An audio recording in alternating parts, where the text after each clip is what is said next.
Halo teman-teman, perkenalkan nama saya Maulida Nur Istiqomah, NPM 1619001841, kelompok D semester 4. Di sini saya akan menjelaskan mengenai mikroskop. Happy for watching teman-teman. Kemudian selanjutnya ada apa itu mikroskop?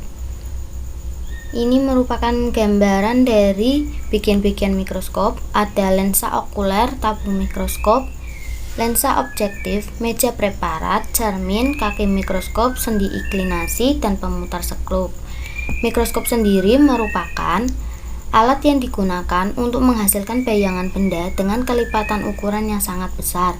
Menurut Furkonita 2006, ukuran bayangan yang dihasilkan oleh mikroskop dapat mencapai jutaan kali ukuran benda aslinya. Mikroskop digunakan untuk mengamati benda yang sangat kecil dan benda yang tidak nampak oleh indera penglihatan manusia secara langsung. Lensa okuler ini berfungsi untuk membentuk bayangan maya, tegak, dan diperbesar. Lensa objektif ini membentuk bayangan nyata, terbalik, dan diperbesar. Untuk tabung mikroskop berfungsi untuk mengatur fokus dan menghubungkan lensa objektif dengan lensa okuler. Pemutar kasar atau skru pemutar berfungsi untuk menaik turunkan mikroskop secara tepat. Meja preparat berfungsi untuk meletakkan objek yang akan diamati. Ada jenis-jenis mikroskop. Mikroskop ada 3 jenis, yakni yang pertama, mikroskop optik menurut Repati 2008 merupakan jenis mikroskop yang pertama kali dibuat serta yang paling umum digunakan. Mikroskop optik bekerja dengan prinsip optika. Bagiannya terdiri dari satu atau lebih lensa yang mampu menghasilkan gambar yang diperbesar. Kemudian ada mikroskop monokuler. Mikroskop ini merupakan jenis mikroskop yang sangat sederhana. Mikroskop ini dilengkapi dengan satu lensa okuler saja. Yang ketiga ada mikroskop scanner elektron. Mikroskop ini bekerja dengan sinar dari lampu yang dipancarkan pada lensa kondensor. Selanjutnya data pengamatan. Data pengamatan kali ini didapatkan hasil pengamatan dari metode lekapan basah yang dilakukan dengan cara yang pertama, disiapkan alat dan bahan yang akan digunakan dalam keadaan bersih. Gunting sampel huruf A yang terdapat dalam koran. Selanjutnya, letakkan potongan huruf A di objek gelas yang sebelumnya telah dibersihkan terlebih dahulu objek gelas dan meja preparat dengan alkohol agar alat yang digunakan bebas dari kotoran dan lemak. Selanjutnya, tetesi sampel dengan aquades agar sampel huruf A dapat menempel pada objek gelas. Setelah sampel menempel pada objek gelas, dipipet minyak imersi, kemudian tutup objek gelas. Selanjutnya, dilakukan pengamatan sampel di bawah mikroskop dengan mengatur perbesaran lensa objektif. Diusahakan sampel mendapat suplai cahaya yang memadai agar mudah untuk dilakukan pengamatan. Yang terakhir yaitu dilakukan pengamatan di bawah mikroskop dengan perbesaran 10x5, 10x10, dan 10x40. Selanjutnya ada hasil perbesaran sampel di bawah mikroskop. Yang pertama, perbesaran 10x5. Selanjutnya perbesaran 10x10, kemudian perbesaran 10x40. Dari hasil pengamatan tersebut terdapat perbedaan karena semakin besar ukuran lensa objektif yang digunakan, maka hasil pengamatan akan lebih jelas untuk pengamatan benda yang mikroskopis.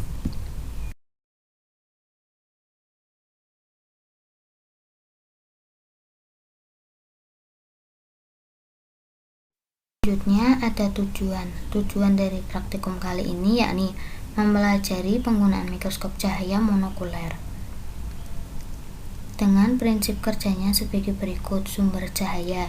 Di sini dalam penggunaan mikroskop cahaya monokuler, sumber cahaya merupakan faktor terpenting dalam penelitian kali ini. Karena jika tidak ada sumber cahaya, maka pengamatan di bawah mikroskop tidak dapat berjalan dengan semestinya.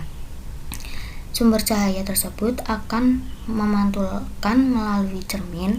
Setelah dipantulkan melalui cermin, cahaya akan masuk ke dalam kondensor, kemudian menuju ke lubang meja objek. Setelah sampai ke lubang meja objek, akan tembus ke preparat atau sampel. Selanjutnya, cahaya tersebut dari bayangan sampel akan masuk ke lensa objek. Dari lensa objek akan masuk ke lensa okuler mata kita yang akan membentuk bayangan benda diperbesar, maya, dan terbalik. Selanjutnya, yakni dalam praktikum kali ini, alat dan bahan yang digunakan meliputi mikroskop, gunting, koran, objek gelas, dek gelas, beker gelas, pipet tetes, alat tulis, serta kamera dengan bahan aquades, alkohol, dan minyak imersi. Sifat bayangan yang terbentuk dari mikroskop cahaya monokular ini yakni maya, terbalik, dan diperbesar. Hal tersebut terjadi karena bayangan yang dihasilkan berlawanan arah perpindahan benda aslinya. Perbesaran benda yang diamati dengan menggunakan mikroskop adalah perbesaran dari lensa okuler dikali perbesaran dari lensa objektif, sehingga menghasilkan bayangan yang maya, terbalik, dan diperbesar.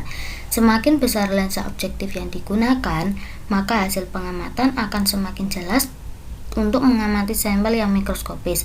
Itulah sebabnya hasil pengamatan berbeda-beda.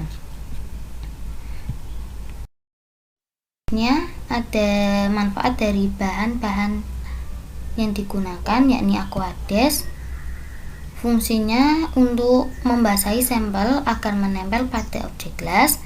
Kemudian ada alkohol yang digunakan untuk membersihkan objek gelas dan meja preparat dari kotoran dan lemak yang menempel. Kemudian ada minyak imersi yang digunakan untuk menangkap cahaya agar pengamatan di bawah mikroskop dapat dilakukan lebih jelas dengan hasil yang lebih detail. Selanjutnya, pada mikroskop cahaya monokular tentunya terdapat kelebihan serta kekurangan. Kelebihannya yakni tidak membutuhkan area yang luas sehingga pengamatan dapat mudah dilakukan. Kekurangannya yakni tampilan gambar hasil pengamatan kurang bagus dan kurang jelas. Yakni kesimpulan dari praktikum kali ini dapat disimpulkan bahwa mikroskop optik merupakan mikroskop dengan dua lensa, yakni lensa okuler dan lensa objektif. Semakin besar lensa objektif yang digunakan, maka semakin jelas pengamatan mikroskopisnya. Serta mikroskop monokuler, yakni mikroskop dengan satu lensa okuler saja. Dan cahaya merupakan faktor yang terpenting dalam pengamatan sampel mikroskopis dengan menggunakan mikroskop.